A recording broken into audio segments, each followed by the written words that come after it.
தமிழர் தாயகத்தில் 70 வருடங்களாக தமிழின அழிப்பு. விக்கிபீடியா இணையம் மதிப்பீடு. பாராளுமன்றத்தில் இன்று ஒன்று கூடும் கட்சி தலைவர்கள். இலங்கையை சூழ சிவப்பு அபாய எச்சரிக்கை. வட்டி வீத மாற்றம் தொடர்பில் இலங்கை மத்திய வங்கியின் அறிவிப்பு.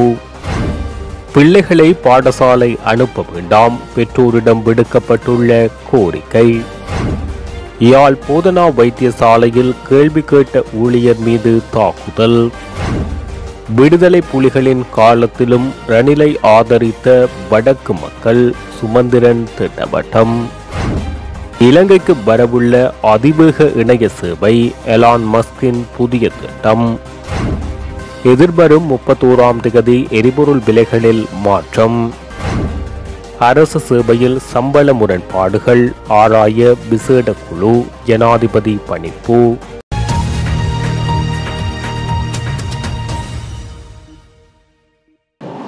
இலங்கை தீவின் வடக்கு கிழக்கில் 70 வருடங்களுக்கு மேலாக இடம்பெற்ற போரில் தமிழர்கள் இனவழிப்பிற்கு உள்ளானமை தொடர்பான விவரங்களை விக்கிபீடியா இணையதளம் மதிப்பீடு ஒன்றின் அடிப்படையில் ஆங்கில மொழியில் வெளியிட்டுள்ளது.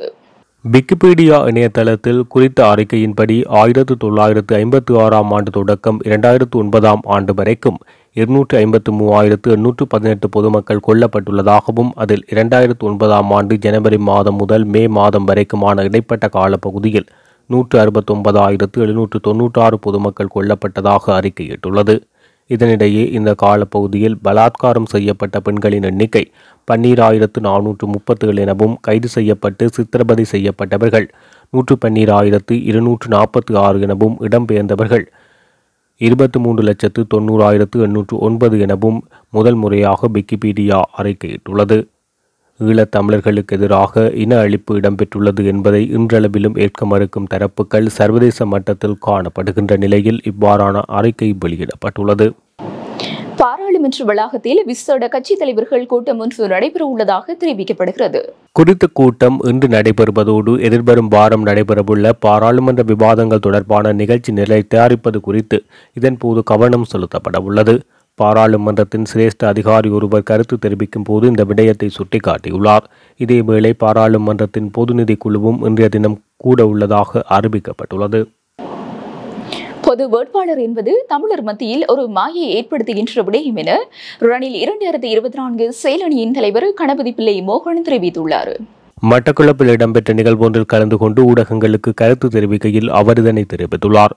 பொது வேட்பாளர் என்பது தமிழர் மத்தியில் ஒரு மாயை ஏற்படுத்துகின்ற விடயம் என்றுதான் நான் கருதுகிறேன்.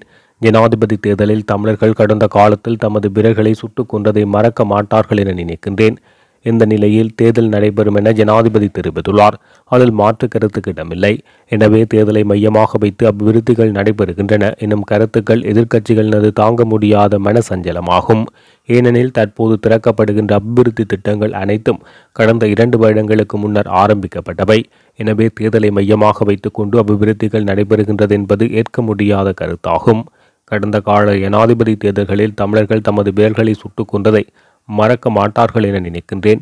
எனவே அந்த நேரத்தில் தமிழர்களை வாக்களிக்க விட்டிருந்தால் நிச்சயமாக தமிழர்களின் தலைவிதி மாறியிருக்கும்.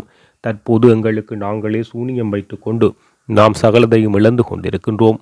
அதே போன்றதொரு நிலையை தமிழர்கள் மீண்டும் ஏற்படுத்திவிடக் கூடாது என நான் கருதுகின்றேன். ஏனெனில் இடம்பெற்ற ஜனாதிபதி தெரிவில் தமிழ் தரப்பு எதிர்ப்பினை வெளிக்காட்டியிருந்தது. இந்த நிலையில் அந்த எதிர்ப்பின் வெளிப்பாடுகளை நாங்கள் தற்போது மறைமுகமாக அனுபவித்துக் கொண்டிருக்கின்றோம். தற்போதைய ஜனாதிபதியை தமிழ் தேசிய கூட்டமைப்பு ஆதரித்திருந்தால் மாவட்ட அபிவிருத்தி குழு மற்றும் வடக்கு கிழக்கு மாகாண சபை அனைத்தும் சரியான முறையில் ஒழுங்கமைக்கப்பட்டிருக்கும். அது மாத்திரமன்றி ஊழல் திருட்டுக்கள் மற்றும் சர்வாதிகாரங்கள் நிறைந்திருக்காது என்பது எனது கருத்தாகும். எனவே தமிழ் தரப்பு இதுபோன்ற தவறுகளை இனிமேலும் செய்யக்கூடாது. மேலும் சந்தர்ப்பங்களை சரியாக பயன்படுத்தி ஜனாதிபதி தேர்தலில் ரணில் விக்ரமசிங்கவை மீண்டும் ஆதரிக்க வேண்டும் என்பது எனது கோரிக்கையாகும். அதேவேளை எனக்கும் ஜனாதிபதிக்கும் இடையே உள்ள பரிச்சயமான உறவை வைத்துக்கொண்டு ரணில் 2024 செயலணியின் தலைமை பொறுப்பு எனக்கு வழங்கப்பட்டுள்ளது. ஆகையால் அந்த வாய்ப்பை பயன்படுத்தி எம்மால் முடிந்த அபிவிருத்திகளை அதிகளவு செய்து கொண்டிருக்கின்றோம் என தெரிவித்துள்ளார். பலத்த காற்று மற்றும் கடல் சீற்றம் காரணமாக வெளிமண்டலவியல் திணைக்களம் சோப் எச்சரிக்கை விடுத்துள்ளது. இன்று காலை 10:30 மணியளவில் வெளியிடப்பட்ட இந்த அறிவிப்பானது அடுத்த 24 மணித்தியாலங்களுக்கு செல்லுபடியாகும் என அறிவிக்கப்பட்டுள்ளது.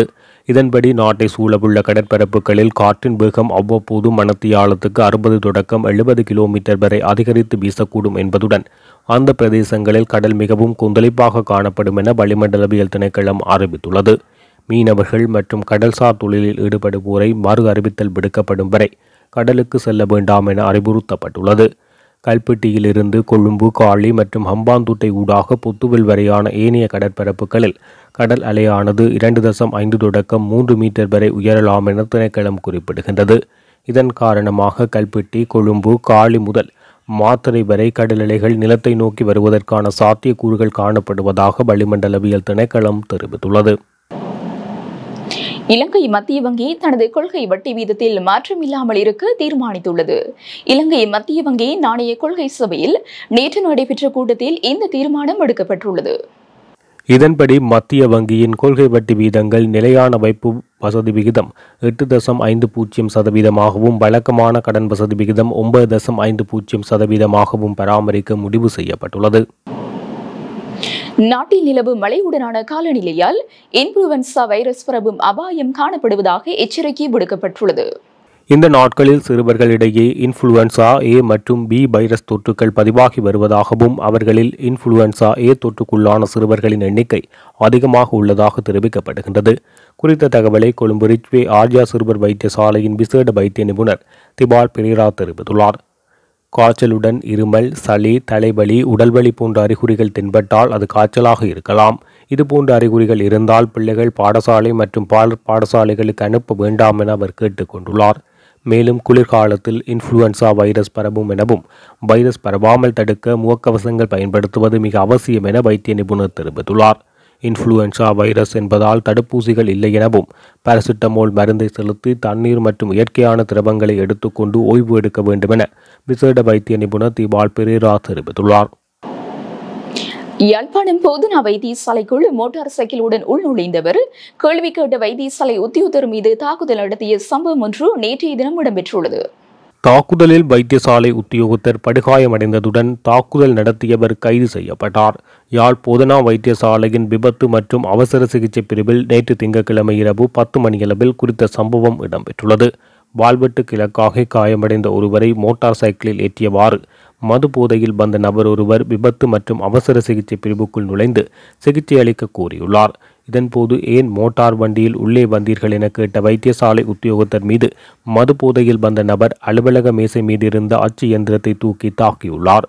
இதனை அடுத்து அங்கு ஒன்று கூடிய வைத்தியசாலை ஊழியர்கள் குறித்த நபரை பிடித்து யாழ்ப்பாணம் போலீசாரிடம் ஒப்படைத்தனர்.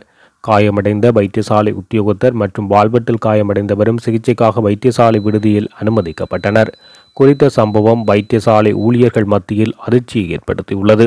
அண்மை காலமாக வைத்தியசாலைக்குள் நுழைந்து குழப்பத்தில் ஈடுபடும் சம்பவங்கள் அதிகரித்து செல்லும் நிலையில் வைத்தியசாலை சேவையை தொடர்ந்து முன்கொண்டு செல்வது சவாலுக்குரியது என வைத்தியசாலை ஊழியர்கள் எச்சரிக்கை விடுத்துள்ளதுடன் இது தொடர்பில் பாதுகாப்பு ஏற்பாடுகளை உறுதிப்படுத்த வைத்தியசாலை நிர்வாகம் மற்றும் போலீசார் நடவடிக்கை எடுக்க வேண்டும் என கோரிக்கை விடுத்துள்ளனர். தமிழீழ விடுதலை புலிகளின் காலத்தில் நடைபெற்ற 2005ஆம் ஆண்டு பொதுத் தேர்தலில் வடக்கு மக்கள் 100% ரணில் விக்ரமசிங்கவிற்கே வாக்களித்தார்கள் என பாராளுமன்ற உறுப்பினரும் ஜனாதிபதி சட்டத்திறனியுமான M.A. சுமந்திரன் தெரிவித்துள்ளார். குறித்த விடயத்தை யாழ் ஊடக மையத்தில் நேற்று இடம்பெற்ற ஊடகவியலாளர் சந்திப்பில் ஊடகவியலாளர் எழுப்பிய கேள்வியின் போது அவர் இதனை தெரிவித்தார். 2005ஆம் ஆண்டு ரணில் விக்ரமசிங்கவின் பயணத்துக்கு வடக்கு மக்கள் தடையாக இருந்திருக்கலாம். அதை வடபகுதி மக்கள் இப்போதாவது வருத்தத்துடன் நினைவு கூர்வார்கள் என நினைக்கின்றேன். ஜனாதிபதி ரணில் விக்ரமசிங்க முன்னிலையில் சில தினங்களுக்கு முன்னர் சுமந்திரன் கூறியிருப்பது தொடர்பில் ஊடகவியலாளர்கள் கேள்வி எழுப்பினர். இதன் அடிப்படையில் இந்த கேள்விக்கு சுமந்திரன் பதிலளிக்கையில் அந்த தேர்தலில் என்ன நடந்தது என்பது எல்லோருக்கும் தெரிந்த விடயம்தானே. ஆனாலும் கிழக்கு மாகாணம் வாக்களித்தது. அத்தோடு கிழக்கு மாகாண மக்களும் இந்த அறிவித்தல் கொடுத்தாலும் அங்கு மக்கள் வாக்களித்தனர். ஏனென்றால் அதை முன்னிலைப்படுத்துகின்ற அதிகாரம் அந்த பிரதேசத்தில் தமிழீழ விடுதலை புலிகளுக்கு இருக்கவில்லை. ஆனால் புலிகள் கட்டுப்பாட்டில் இருந்த பிரதேசங்களில் மக்கள் வாக்களிக்கவில்லை. எனினும் ஒரு சிலர் வாக்களித்தவர்கள் என நினைக்கின்றேன். அத்தோடு வாக்களித்த ஒரு சிலரும் அந்த நேரம் 100% ரணில் விக்ரமசிங்கவுக்கு வாக்களித்தார்கள். ஆனபடியால் மக்கள் வாக்களிக்க அனுமதிக்கப்பட்டிருந்தால் யாருக்கு அந்த வாக்கு போயிருக்கும் என்பதில் எவருக்கும் எந்தவிதமான சந்தேகமும் இதுவரை இருந்ததில்லை. ஆனால் இன்றைக்கு ஊடகவியலாளர்கள் தான் இப்படியான சந்தேகத்தை எழுப்புகிறீர்கள். எல்லோருக்கும் தெரிந்த ஒரு விடயத்தை கதைப்பதற்கு பயந்து இதை சொன்னால் துரோகி என்று சொல்லிவிடுவார்கள் என கருதி ஊடகவியலாளர்களே பயந்திருக்கின்ற ஒரு சூழலைத்தான் இன்றைக்கு இங்கு கேட்கின்ற கேள்வி காட்டுகிறதே தவிர எப்படி வாக்கு கொடுக்கப்பட்டிருக்கும் என்பது தொடர்பில் மக்களுக்கு மிக தெளிவு உள்ளது. எனினும் நாம் எப்போதுமே யாராவது ஒருவர் என்னை துரோகி என்று சொல்லிவிடுவார் என பயந்து உண்மையை சொல்வதற்கு பயப்பட்டதில்லை என்பதையும் கூறிக்கொள்வதாக அவர் குறிப்பிட்டுள்ளார். இலங்கையில் அதிவேக இணைய சேவையை ஆரம்பிப்பதற்காக இந்த வருட இறுதியில் எலோன் மஸ்க் நாட்டிற்கு வரவுள்ளதாக காலநிலை மாற்றம் தொடர்பான ஜனாதிபதியின் சிரேஷ்ட ஆலோசகர் ருவன் விஜயவர்தன தெரிவித்தார். ஸ்டார்லிங் போன்ற திட்டத்தில் இணைவதன் மூலம் நாட்டின் பின்னடைவிருந்த பிரதேசங்களுக்கு இணைய வசதிகள் பிரச்சினையின்றி வழங்க முடியும் என அவர் சுட்டிக்காட்டியுள்ளார். ஜனாதிபதி ஊடக மையத்தில் நேற்று இடம்பெற்ற ஊடகவியலாளர் சந்திப்பில் ருவான் விஜயவர்தன இதனை குறிப்பிட்டுள்ளார். அங்கு மேலும் கருத்து தெரிவிக்கையில் 10வது உலக நீர் மாநாடு இந்தோனேசியாவின் பாலி தீவில் கடந்த 18ஆம் தேதி முதல் 20ஆம் தேதி வரை இடம்பெற்றது. இந்தோனேசிய அதிபர் ஜோகோ விடோடோவின் உத்தியோகபூர்வ அழைப்பின் பேரில் ஜனாதிபதி ரணில் விக்ரமசிங்க உள்ளிட்ட தூதுக்குழுவினர் அதில் கலந்து கொண்டனர். அந்த விஜயத்தின் போது ஜனாதிபதி மற்றும் டெஸ்லா மற்றும் ஸ்பேஸ் எக்ஸ் தலைவர் எலான் மஸ்க் ஆகியோருக்கு இடையில் விசேட சந்திப்பொன்று இடம்பெற்றது. இதன்போது ஸ்டார்லிங் திட்டத்தை இலங்கையில் ஆரம்பிக்க வேண்டியதன் அவசியத்தை ஜனாதிபதி சுட்டிக்காட்டினார். இந்த திட்டம் இலங்கையில் ஆரம்பிக்கப்பட வேண்டுமாயின் ஜனாதிபதி ஆதரவு தேவை என எலான் மஸ்க் தெரிவித்தார். இதேவேளை இலங்கையின் இவ்வாறான திட்டத்தை ஆரம்பிப்பதற்கு தேவையான அதிகபட்ச ஆதரவை வழங்குவதாக ஜனாதிபதி குறிப்பிட்டுள்ளார். எனவே இந்த திட்டத்தை ஆரம்பிப்பதற்கு இந்த வருட இறுதியில் இலங்கைக்கு வரவுள்ளதாக எலான் மஸ்க் தெரிவித்துள்ளார். உண்மையில் டெஸ்லா மற்றும் ஸ்பேஸ் எக்ஸ் தலைவர் எலான் மஸ்க் போன்ற உலக புகழ்பெற்ற தொழிலதிபர்களின் முதலீடுகளை ஈர்க்க முடிந்தால் அது இந்த நாட்டின் பொருளாதார வளர்ச்சிக்கு பெரிதும் உதவும். இவ்வாறானதொரு திட்டத்தை இலங்கையில் ஆரம்பிப்பதன் மூலம் இலங்கை முழு உலகுக்கும் திறக்கப்பட்டுள்ளது என்ற செய்தி உலகெங்கிலும் பரவும். இதன் மூலம் உலகின் கோடீஸ்வர வர்த்தகர்கள் இந்த நாட்டுக்கு வருவதற்கான சந்தர்ப்பம் ஏற்படும் என்பதையும் குறிப்பிட முடியும் என தெரிவித்துள்ளார். ஸ்ரீலங்கன் விமான சேவையை மறுசீரமைக்க 3 நிறுவனங்கள் முன்வர உள்ளதாக துறைமுகங்கள், கப்பல் போக்குவரத்து மற்றும் சிவில் விமான சேவைகள் அமைச்சர் நிமல் ஸ்ரீபாலடி சில்வா தெரிவித்துள்ளார். அவற்றுள் 2 வெளிநாட்டு நிறுவனங்கள் எனவும் எஞ்சியவை உள்ளூர் நிறுவனம் எனவும் அமைச்சர் தெரிவித்துள்ளார். இதில் ஒரு நிறுவனம் தெரிவு செய்யப்பட்டு ஸ்ரீலங்கன் விமான சேவையை மறுசீரமைக்க நடவடிக்கை எடுக்கப்படும் என அமைச்சர் தெரிவித்துள்ளார். தற்போது முன்வைக்கப்பட்ட நிறுவனங்களின் நிபந்தனைகளை ஆராய்ந்து பொருத்தமான நிறுவனத்தை தெரிவு செய்யும் பணிகளில் விலைமனு கூறல் சபையினால் ஈடுபட்டுள்ளதாக அமைச்சர் நிமல் ஸ்ரீபாலடி சில்வா தெரிவித்துள்ளார். மேலும் ஸ்ரீலங்கன் ஏர்லைன்ஸ் முதலீட்டுக்கான விலை மனுக்களை சமர்ப்பிக்க வழங்கப்பட்ட கால அவகாசம் மார்ச் 5ஆம் தேதியுடன் முடிவடைந்தவுடன் துறைமுகங்கள் மற்றும் விமான போக்குவரத்து அமைச்சர் நிமல் ஸ்ரீபாலடி சில்வா அதனை மேலும் 45 நாட்களுக்கு நீடிக்க ஏற்பாடு செய்திருந்தமை குறிப்பிடத்தக்கது. இத்துடன் ஜெஃப்னக்லரியின் மதிய நேர பிரதான செய்திகள் நிறைவடைகின்றன. மேலதிக செய்திகளை அறிந்து கொள்ள www.jeffnaclery.lk என்ற இணையதளத்தின் ஊடாக இணைந்து கொள்ளுங்கள்.